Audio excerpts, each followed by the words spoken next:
What are my goals for myself? Did I write them down? I don't know what my goals are for myself. Hey guys, welcome to Joyful Noise Living. I am so happy to be talking to you guys today about my homeschool goals. Come along, let's go sing a song. Okay, I'm so thankful to be bringing to you another collaboration video with my friend Ingrid at Mommy and Mia Homeschool. She's got some great videos for homeschool and mommy tips. So check out her channel below. And we've also got a playlist for some other homeschool moms that we're gonna be sharing you our goals for this year, for our kids, for ourselves, for our homeschool in general. I'll link the playlist below and you can check out those videos as you need to. Well, I'm excited to join this because I love goals. I love setting goals and I love dreaming big dreams and everything. But sometimes I can set goals and then just put them aside and just not even look at them till later. But it is nice to review them and think, you know, these are the things that I'm doing in my homeschool. Are they applying to my goals? Am I heading in the direction of my goals? Because I have been doing a series on the easily distracted homeschool mom, and I can get easily distracted and think, oh, this sounds like an awesome idea, or look at this curriculum over here. I can jump off my goals and head straight toward something else. So having my goals in front of my face really does help me overall in my homeschool days. So I have my nice fancy goals worksheet here that I got from Pam Barnhill. It's her Plan Your Year free download, and I download this every year. I've done it the last 2 years, maybe 3. I did goals worksheets last year, and so I was really excited to try to do my goals this year on my sheet. So I'm gonna start from the top down. I've got 3 kids, ages 7, almost 8, a 5.5-year-old, and he just turned 3-year-old. So I went ahead and did a goal sheet for him too, because he is part of my home, and even though he's not officially doing school, he has some goals for this year. But my first child is my oldest daughter, and on this goal sheet, this is really neat. Here you put their strengths, and then here you put what they need to improve, and then down here you write your goals. And I try really hard to limit my goals and not do too many, but sometimes I just get carried away and I get really excited. But this isn't too bad. I could have gone more, but I capped it here. This daughter is, she's an artist, she's creative, she loves nature, she obeys really well and complies really well, which is kind of important. Once we get to my other children, you'll figure out why. She plays independently very well, which is great, and she likes to try new things. Some of the things I think she needs to improve on is her reading fluency and her book interests, which is going pretty well this year already. We've done about 5 weeks of school already this year. She does like to read, which is good. She does like reading, but we need to up her choices in her books. And her handwriting, we've been working on that. She doesn't really like to write very much, so I want to be making sure that we're paying attention to copy work almost every single day and doing some good handwriting. And I do have a handwriting book for her that does have a little bit of cursive in it, but my goal is for her to improve on her handwriting and to be able to write her letters nice and clear. When I focus on goals, I always try to list habits that I want them to build, and that is beyond the do math and do language arts. Like I want my kids to build these habits over this year. And so the 3 that I wanted to focus on for her is the habit of attention, to be able to pay attention when I'm giving instructions and she follows through, and continuing to be able to listen to longer books, which she's doing really well with that. We're going to keep working on that though.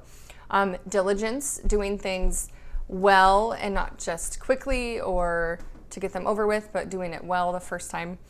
And independence. I want her to be able to start her day on her own and do some more work on her own. So that is a long-term goal for me, because as my kids get older, I'd love for them to work better on their own, right? Am I right? She is coming into 3rd grade, 8 years old, so I know she may not be quite there yet. I know some kids maybe by 8 can work on their own pretty well, but she's still working on that, and that's okay. Maybe by the end of this year, we'll get her to be able to self-start and all that. So another goal for her is working on the skills of narration. She does not like to share things out loud very much, so we'll be adding that to, after we read a story, asking her what she heard, and then maybe adding some written narration in as the year goes on. And then just a nice, just a basic, simple, cut and dry goal is to finish the books, her second grade books, we're still finishing them up. We're almost done. We're so close to finish those level books and then move into the next level. So I was really excited for that. I tried to get her excited, realizing that there is an end to what she's doing. So I showed her her next level books and I was like, here, this is what we get to do next, but you've got to finish your other level books first. So yes, that's my goals for my oldest daughter. All right, next, my other goals for my middle son. He is my 5.5-year-old. His strengths are he works independently very well. He loves checklists. Give him a checklist and he will go and do it. He's a planner. He likes to know what's coming next, and he likes to plan what's coming next. He's also really good at math. He's high level math, and he's really good at having his attention on something and focusing and switching that focus. Things he does need to improve is, so he works independently, but he doesn't play independently very well. He has to always have somebody there with him. So I want him to work on being able to play by himself and do some more individual crafts or reading or, things like that. He also needs to improve on being flexible. So yes, that's a fun one. Don't we all need to be a little more flexible? So that's what we'll be working on and the skills for him. All right, so my actual goals for my middle guy is the habits I want him to focus on is memorization and obeying right away with a good attitude. He does memorize really well, actually, so we're just going to continue with that.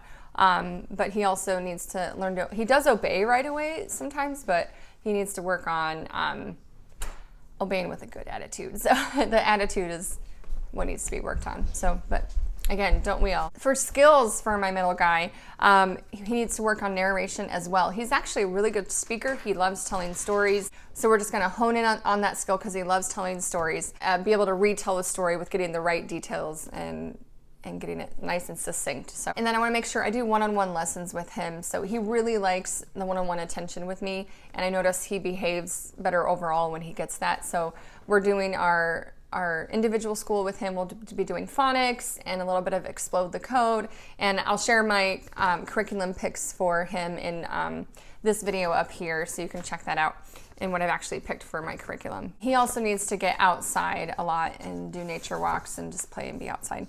That is for my middle son. So I have another son, and he is my 3-year-old. And this wonderful child his strengths are he's very independent. He plays well by himself usually. He plays with others usually. And he loves reading, which is really good. He'll just grab a book out of my book basket and he'll start paging through it and like telling the story to himself. And it's really cute. And he loves it when mommy or anybody else sits and reads with him. So he does like reading. So that's really good. So his things that he needs to improve on is he needs to obey right away. He likes to argue and talk back to me, and he's only 3. He needs to learn to say, yes, mommy, when I tell him to do something.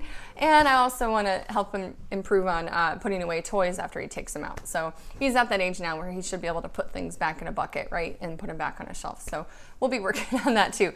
So also with my nice, strong-willed 3-year-old, my goals for him, number 1 is to work on grooming habits. And this is I did this in my preschool video, how I do preschool. So you can check that video out as well, and I'll link it down below as well.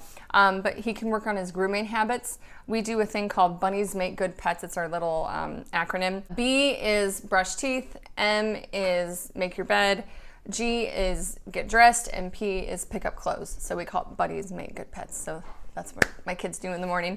And he's actually doing really well with this. He can get himself dressed by himself now. It's great. I want him to help with the dishwasher and the laundry with our chores. He's getting better at the dishwasher. He actually did pretty good this morning. And the habit that he needs to work on is obeying right away with a good attitude. Yeah, he's just a typical toddler preschooler and doesn't always obey right away. So we're working on him learning that mommy is the one in charge and that he has to do what I tell him to do. Right now, I'm not planning on doing any actual preschool work with him yet. I want to wait until he's closer to 4 or 5. I'm not in a hurry with this child. It was my first one for sure. I was in a big hurry to get her started. But since I've got the other 2 I'm working with for 3rd and kindergarten, I'm going to hold off a little bit. But if he's interested and he asks questions, I go ahead and I talk to him about it. But I do want him to do memory work for sure. I talk about that in my preschool video as well, but he sits down for us for morning time, and he's part of morning time, and he's hearing our Bible verses and our poems and all the songs and hymns that we do. So, and it's really cute. He did the motions and one of our Bible verses from a couple weeks ago yesterday all by himself. It was so cute. I was like, yay, you're paying attention and you're learning, and I don't know, that was really encouraging for me. Those are my goals for my kiddos. My goals for myself is continue to be present. I listened to a parenting podcast recently, or it wasn't even on parenting, but they talked about being a mom, and she said something about giving your children eye contact, or getting on their level, giving them eye contact, and physical touch. And I've been really bad lately about being on my phone all the time. And like my kids ask me a question and I keep doing what I'm doing, like I'm emptying the dishwasher, or I'm trying to make dinner, or I'm doing something, you know, around the house.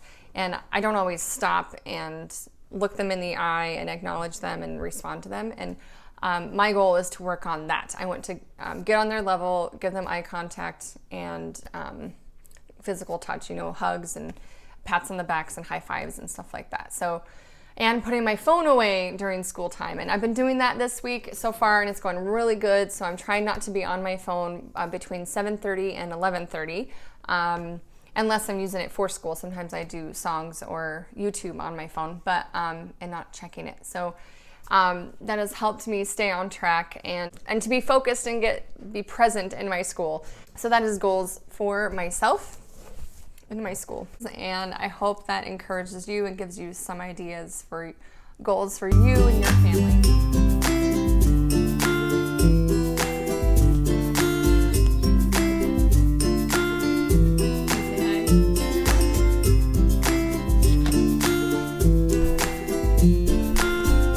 Camera's over here.